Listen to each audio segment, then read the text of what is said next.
pas. Alors, quand même, la première observation que je fais en arrivant, c'est que le plateau est quand même relevé. Donc effectivement, je pense que je vais avoir du mal à vous parler de mon parcours en slam. Et éventuellement par rapport au ski, tout ce que je peux dire, c'est qu'il y a 3 mois, je me suis rompu un ligament croisé, mais je ne suis pas sûr que ça me prédispose à une carrière mondiale au niveau du ski alpin. Mais c'est l'âge. Ah, c'est vache, ça. C'est vache. Vous savez, il y a plein de gens à qui ça arrive, tout simplement en descendant en voiture, hein, sur des rapports sur des flaques d'huile. Donc, on me demande de parler effectivement d'entrepreneuriat, d'illustrer un petit peu ce qu'est un parcours entrepreneurial, mais Nathan a insisté sur le thème de l'entrepreneuriat autrement. Alors, la grande question, parce que déjà, parler de mon parcours d'entrepreneur, c'est pas forcément un truc que je fais instinctivement, j'aime mieux parler de ce que je fais que de mon parcours. Ensuite, il paraît que visiblement, je l'aurais fait autrement. Donc, alors à entendre les parcours précédents, je pense que le point commun qu'on peut y trouver, c'est éventuellement un parcours assez sinueux.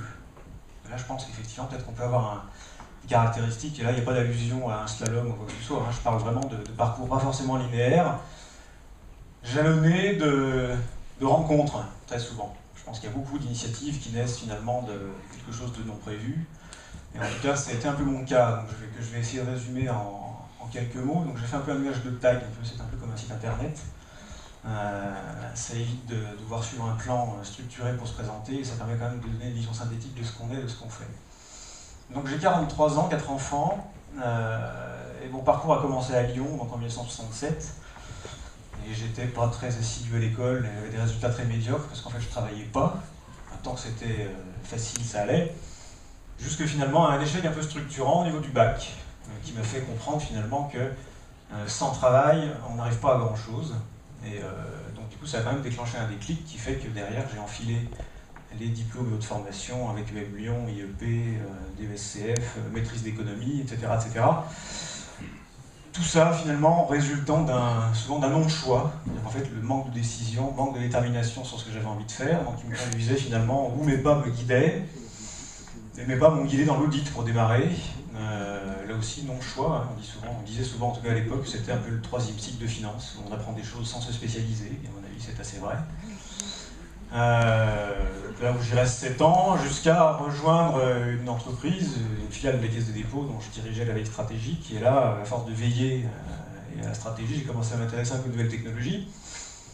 Et à me dire, dans le fond, il y a peut-être des choses à faire en matière de technologie, faire le lien avec les entreprises traditionnelles, des boîtes qui démarrent, et donc j'ai créé un fonds d'investissement dans lequel j'ai fait investir mon employeur. J'ai été rejoint par le cabinet KPMG à l'époque, qui, au hasard d'une rencontre, a dit « Tiens, c'est une aventure intéressante, c'est entrepreneurial, on a envie nous, cabinet d'audit un peu structurés, anciens, on a envie de s'associer un petit peu à la vague des nouvelles technologies, à l'Internet qui démarre avec ses opportunités importantes. » Et donc c'est comme ça que l'aventure a commencé, avec de l'investissement dans des startups technologiques en phase d'amorçage. Donc parcours intéressant, et là-dessus, au gré d'aventures diverses et variées, les actionnaires rentrent, sortent, je reprends l'affaire à mon compte. Dans la foulée, avec l'argent qui reste, j'investis pour créer une nouvelle entreprise dans le commerce équitable.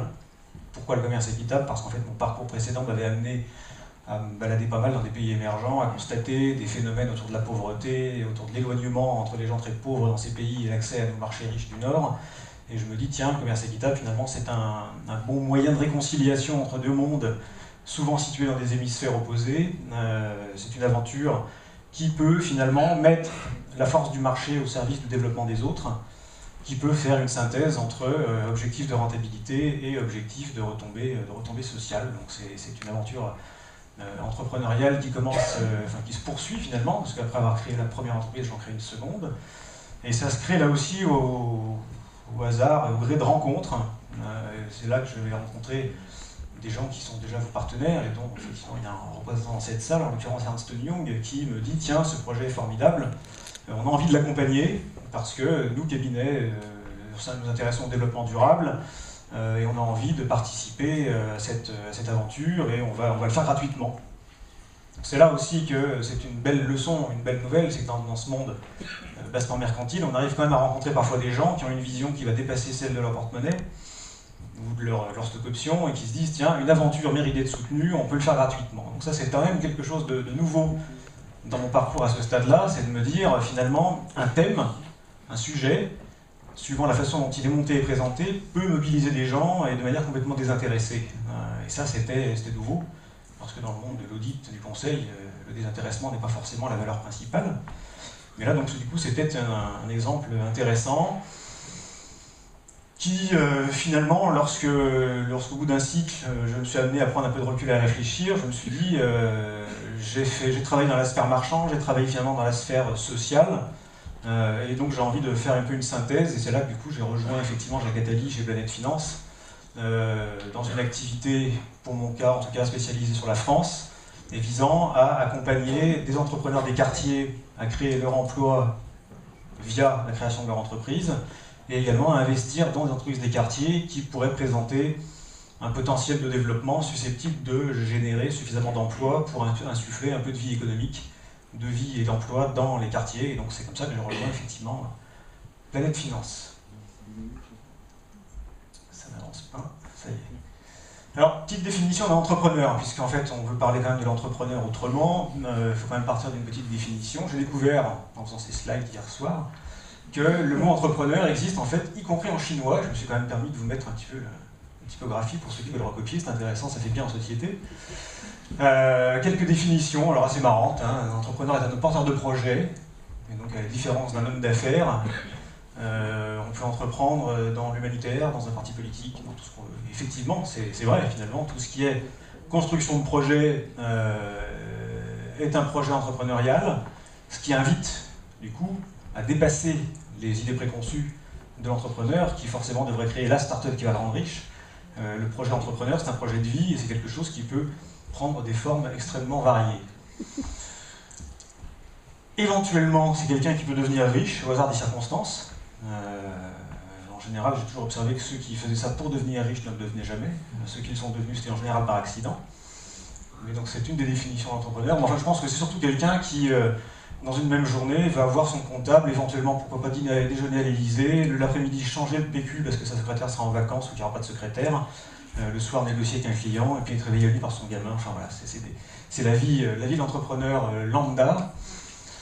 Après, ça peut être, suivant l'imaginaire collectif, ça peut également être un voyou qui s'en met plein les poches, mais quand même, il faut quand même bien savoir que dans 90, 95% des cas, l'entrepreneur, c'est avant tout quelqu'un qui gagne le SMIC, et donc qui entreprend avant tout pour se créer son aventure, pour avoir sa vie entre ses mains, même si l'auto-entrepreneuriat a généré pas mal d'idées autour de ce sujet, et je me suis fait une petite boutade en disant qu'il ne faut surtout pas comprendre auto-entrepreneur et que je fais un taxi. Je fais un flop, mais c'était prévu.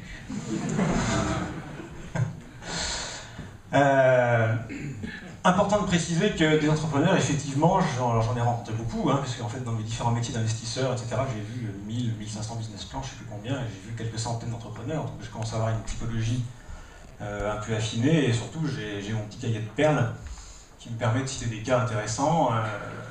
Donc le mauvais entrepreneur, c'est celui qui imagine que les erreurs, effectivement, tout le monde en fait sauf lui, quand lui en fait, ce sont rarement les siennes. Beaucoup d'entrepreneurs finissent par confondre discussion et écoute, c'est-à-dire qu'en fait ils sont très doués pour parler, mais finalement difficilement aptes à intégrer ce qui peut leur servir à développer leur entreprise. D'autres ignorent au final que le client est celui qui a raison, et donc il va vous soutenir que cette fenêtre-là est bien posée, par exemple. Et bien souvent, un gros défaut également de l'entrepreneur, c'est les gens dont il va s'entourer dans son aventure. Donc je vous laisse imaginer sur la photo lequel des trois est mal entouré. Enfin, autre cause d'échec qui caractérise le mauvais entrepreneur, c'est celui qui s'imagine être assis sur un tas d'or dès le début et qui dit « je ne dois surtout pas parler de mon business plan parce qu'on va me voler mon idée ». Donc ça, et puis enfin, je pense que c'est un peu comme disait Sacha Guitry au sujet des femmes, il faudrait les acheter au prix qu'ils valent et les revendre au prix qu'ils s'estiment. Et là, effectivement, il y aurait une sacrée plus-value à faire. Et enfin, à éviter, effectivement, ce que j'ai appelé l'auto-entrepreneur, c'est-à-dire celui qui s'imagine que le jackpot est forcément au bout du compte, parce que celui-ci, en général, il se plante. Donc à l'inverse, c'est de manière plus positive.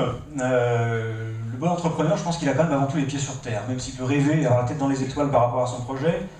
Le point important, c'est quand même de sans cesse remettre en cause les possibilités, les potentialités. C'est-à-dire qu'en fait, c'est celui qui va faire des prévisions et les diviser par deux pour avoir une chance de tomber juste, ou alors prendre ses prévisions les plus pessimistes et encore divisé par 4, il y aura une chance d'approcher un petit peu de ce qu'il va finir par réaliser. Ensuite, il sait partager, déléguer, partager son capital, s'entourer de gens compétents. Il écoute, il se fie aux rencontres qu'il va faire, parce que je pense que dans un projet entrepreneurial, il faut suivre et écouter la chance. C'est-à-dire que je connais beaucoup de gens qui ont réussi, je connais même des gens pas très intelligents qui ont réussi, mais le point commun de tous ces gens qui ont réussi, c'est d'avoir eu à un moment ou à un autre de la chance. À l'inverse, le type très brillant qui n'a pas de chance, il n'y arrivera jamais. Donc il faut savoir la saisir et la provoquer. C'est-à-dire que la provoquer, c'est aussi au hasard des rencontres. C'est une écoute, écouter les conseils, pas forcément les suivre. Parfois, je me suis trouvé moi-même en train de dire à l'entrepreneur que son projet était mauvais. Il ne m'a pas écouté, il avait raison, ça a réussi. Donc c'est parfois savoir écouter son intuition et ce qui le guide.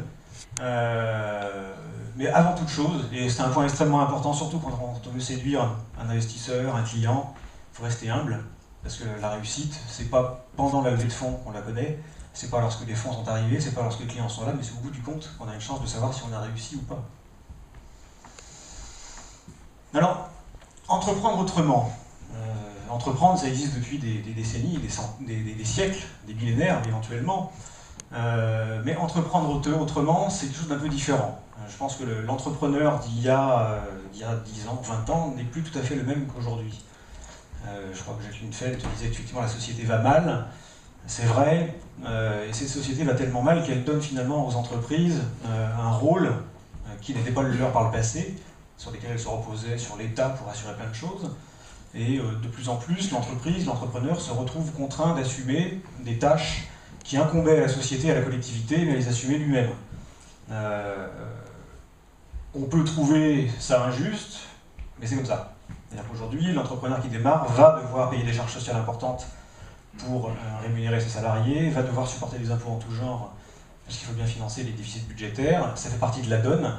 Et surtout, l'entrepreneur doit probablement intégrer des notions qui vont le dépasser. Et c'est probablement ces notions-là qui vont permettre le succès. Le point important pour moi, c'est le sentiment d'utilité. Je trouve que les discours d'entrepreneurs qui disaient « moi je me fiche finalement de la finalité de mon entreprise, ce qui m'importe c'est d'avoir rempli mon compte en banque », je trouve ça pathétique. Quelque part, je suis beaucoup plus admiratif de gens qui ont lancé des entreprises et qui disent « voilà, j'ai eu au moins le mérite d'accomplir quelque chose qui a été utile à la collectivité, j'ai le sentiment d'avoir construit quelque chose qui a apporté quelque chose à mon entourage ». Et donc finalement, ce que j'observe dans la sphère aujourd'hui, c'est que de plus en plus d'entrepreneurs démarrent avec des projets en se disant « j'aimerais réussir, mais finalement l'enrichissement peut-être un jour, la réussite on verra bien, mais ce que je veux c'est porter un projet dont je suis fier, dont j'ai envie de parler en société, le soir dans les dîners, dont j'ai envie de dire que ça marche pas, que j'ai des difficultés, mais en tout cas dont je puisse être fier. » Et c'est ce que je fais aujourd'hui chez Planète Finance en investissant dans des boîtes des quartiers.